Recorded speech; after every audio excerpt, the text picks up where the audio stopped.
Timnas voli putra Vietnam kembali menambah keunggulan mereka menjadi 2-1 atas Indonesia di Civilik 2024. Pertandingan yang berlangsung di Gor UNY Yogyakarta menampilkan amukan Pan Van Hip yang tak terhentikan membuat Indonesia kewalahan di set ketiga dengan game point 25-23. Pada set ketiga, Vietnam langsung memberi tekanan terhadap Indonesia di awal laga, di mana Vietnam unggul 4-1 atas Indonesia yang kesulitan menembus pertahanan kepulauan.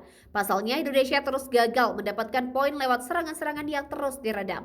Dalam posisi mengejar, Indonesia terus kebobolan spike tajam dari Vietnam yang berada dalam performa terbaiknya.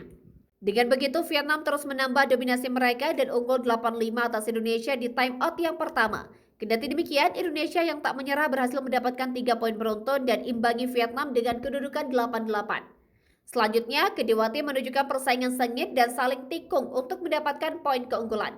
Vietnam kembali memimpin lewat keunggulan 3 poin atas Indonesia dengan angka 14-11. Memasuki pertengahan set ketiga, keganasan Vietnam sulit dibendung Indonesia yang mulai kewalahan.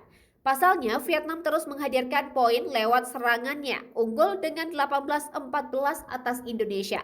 Satu serangan apik dari Boy Arnes Arabi menambah poin Indonesia untuk bangkit dari ketertinggalan mereka. Lewat 2 poin beruntun, Indonesia mendekati keunggulan Vietnam dengan poin 17-19 atas Vietnam. Dalam momentum tersebut, Indonesia hanya butuh 2 poin untuk menyeret persaingan kembali berimbang. Memasuki penghujung set ketiga, Vietnam yang berupaya mempertahankan keunggulan mereka dengan poin 21-19. Satu poin serangan dari Van Hip membawa Vietnam semakin dekat dengan kemenangan di set yang ketiga.